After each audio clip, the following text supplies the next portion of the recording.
Join me in today's video where I show you the progress that has been made over the past couple of weeks, ranging from adding the cable trunking to the completion of the platforms and the station buildings.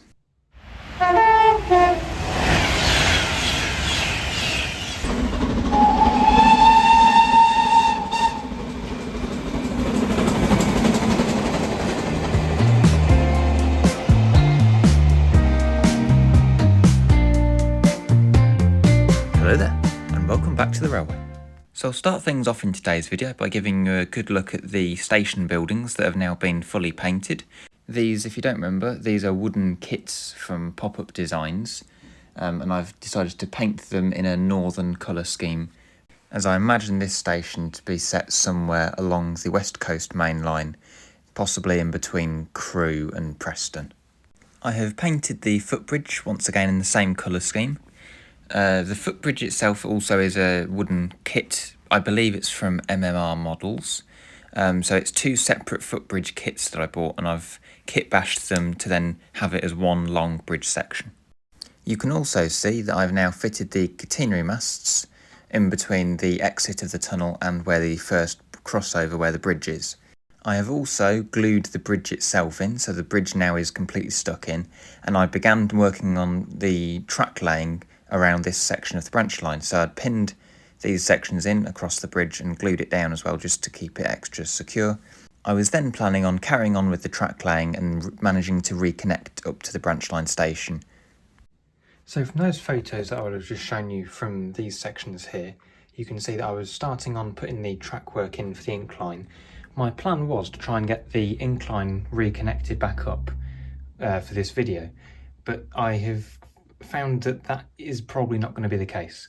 There are too many things I need to do before I carry on from here. So the track is pinned in to about here, just underneath these sheets. This bit of cork is glued, this bit isn't. That is because this bridge isn't glued in, and I can't glue the bridge in until I've glued this tarmac in, and I can't really glue the bridge in either until I've put some sort of green scenery under here. Otherwise it'll be incredibly difficult to do after the viaduct itself is stuck in. It's not too much of a problem over here because that's removable. But the other thing as well is I can't do this side either, because I need to make the bridge, because I'm going to modify it a bit, and you can see the two bits of plastic that I'm going to be using as struts to strengthen it up a bit. In order to make this, these walls here need to be glued in. In order for those walls to be glued in, I need to have done the surface of the platform, and the platform needs to then be able to go in as well. I have now done, this section of foam here is now done. That was another thing that was holding me back from gluing the walls in and the platforms. So it's kind of working out from the back. So done the foam, now I need to look at where the walls are going with the platform on as well. Then I can think about doing this bridge. And again, I don't really want to do that and put that in until I've ballasted under here. And I can't do the ballasting until I've filled in the gaps where sleepers need to go. So quite a big gap there. So there's a couple of gaps just there as well. So I can't do the ballasting until I've done those gaps. I've also got cable trunking that needs to go in. So it's kind of like one thing leads on to another, leads on to another. So I'm going to leave it there with the branch line progress, and I'm going to focus now instead, I think, on doing the platform at the back. I might leave the other two for now, because this one I'm going to modify, possibly make these two bays a bit longer, or maybe just the one of them a bit longer, and move the station building that was kind of like this, is now going to be more around there, so it's in line kind of with that one. So that's what's going to be going on in the next couple of days, sorry. So I'll get to it. So I've now finished the surface layer for platform 1. What I have used is Scale Scene's tarmac sheets, just printed onto ordinary printer paper, and then I've stuck it down onto the grey board surface of the platforms, just using an ordinary Pritt stick. I have also fitted the wall edging to the platform. For this I used the Metcalfe platform kits. I just used the wall sections from those because I had two of those kits open that I then wasn't planning on using most of it, so I thought that will save me a lot of time cutting out strips of brickwork, and I just thought I'll use those So with that part of the platform now complete, it was time for me to start looking at the lines that were painted on the platform. So for this I used 2 gel pens, one yellow and one white, and 2 strips of masking tape to get the gaps that I wanted. I then started peeling up both lines of masking tape. The yellow tape, I peeled that off completely and left that peeled off.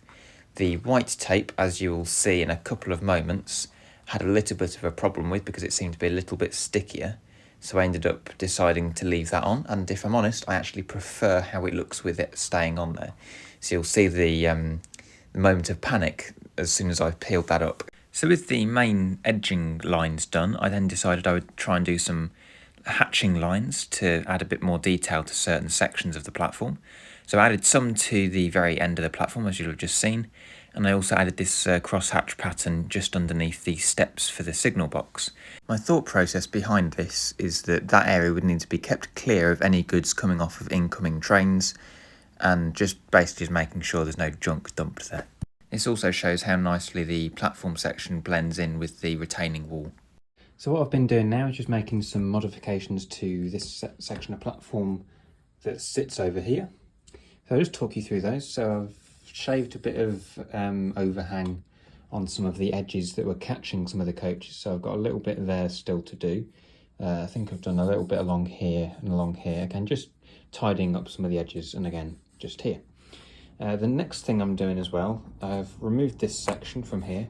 So the platform now edge will be here because I've changed which way this building will sit on it. Originally I was thinking it might sit this way, hence why it's that wide.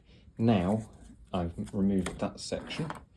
If I just put it there for now so it gives you a rough idea.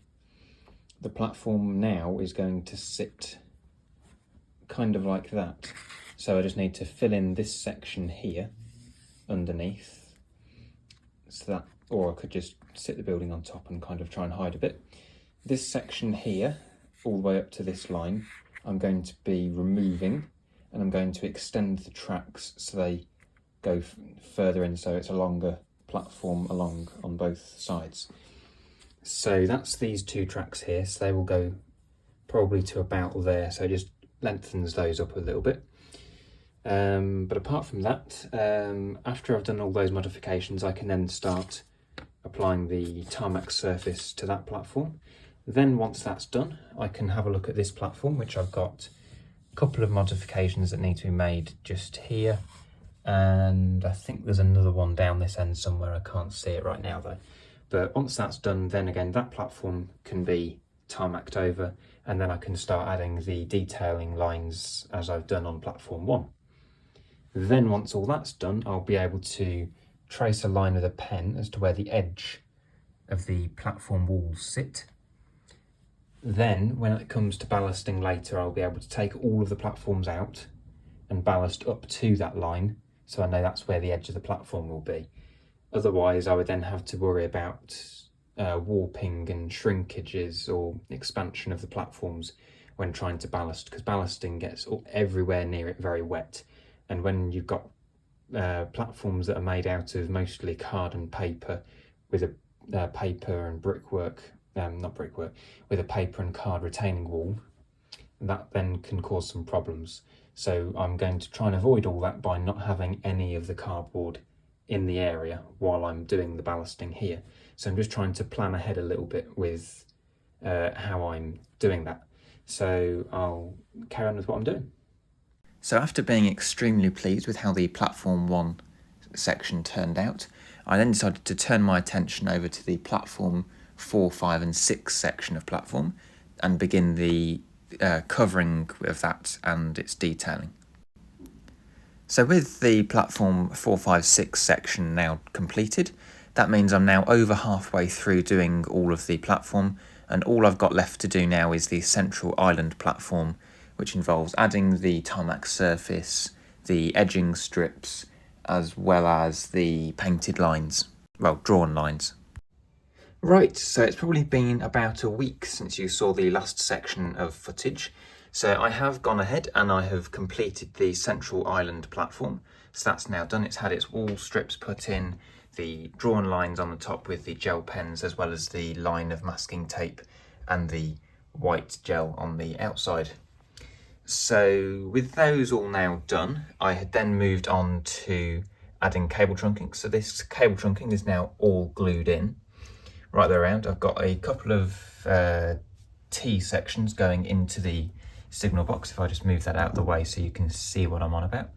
So you can see it then kind of gives it a more detailed look, as if it's then all the wires and other things going into the signal box itself. I've also added these sections of orange wire going towards where there could be some point motors or something at some point in the future. So I've got another one just up there, and I have also done the cable trunking on the other side of the platforms.